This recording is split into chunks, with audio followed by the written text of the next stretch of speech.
अभिनेता दयाङ राईले हर्क साम्पाङको बारेमा के भन्छन् त? उहाँ हिजो उफ्रिनुभयो संसदमा। त्यो आवश्यक थियो या थिएन त्यो म बुझ्दैन। तर अहिले नयाँ भनिएका राष्ट्रिय स्वतन्त्र पार्टी र श्रम संस्कृति पार्टी हुन्। अहिले श्रम संस्कृति पार्टी प्रतिपक्षमा छु भन्दैमा सबै कुराले म चोखो छु भन्नु चाहिँ अलिकति गलत हो भनेर उनले चाहिँ आफ्नो अभिव्यक्ति दिएका छन्।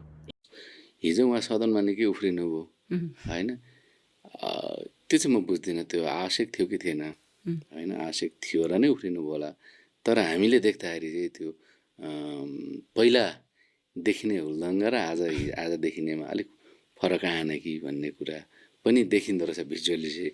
तर त्यसलाई केही उहाँको कमजोरीहरूको बारेमा म भनिरहेको हुन्छु भनौँ, उहाँको तपाईँले देख्नुभएको कमजोर पक्षहरू चाहिँ जुन चाहिँ उहाँले सुधार्नै पर्छ, त्यो चाहिँ के लाग्छ यहाँलाई? उहाँमाथि उहाँले ठुलो जिम्मेवारी महसुस गर्नुभएको छ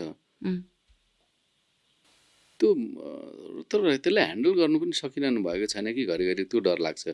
किन भन्दाखेरि यस्तो हो, मैले यो डाइरेक्ट किन भनेको थिएँ कि आजको समयमा नयाँ पार्टीहरू भनेको दुईवटा हो, एउटा राष्ट्रिय स्वतन्त्र पार्टी, अर्को श्रम संस्कृति पार्टी।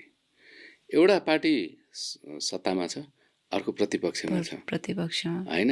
म प्रतिपक्षको चोखो नेता हुँ भनेर उहाँले पनि सम्झिनुहुन्छ होला, त्यो पनि गलत हो। त्यही कारणले उहाँले धेरै प्रतिक्रिया दिनुहुन्छ जस्तो लाग्छ कि फेसबुकमा होइन। त्यो फेसबुकमा कतिपय चाहिँ चाहिने भन्दा नचाहिने उहाँको पनि प्रतिक्रियाहरू आउँछ, त्यो चिजलाई चाहिँ नै कन्ट्रोल गर्नुहोस् भन्छु। अरूमा त तपाईँलाई के लाग्छ, कस्तो लाग्छ, जस्तो लाग्छ त्यस्तै कमेन्ट गरेर आफ्नो प्रतिक्रिया दिनुहोला। हस् त, धन्यवाद।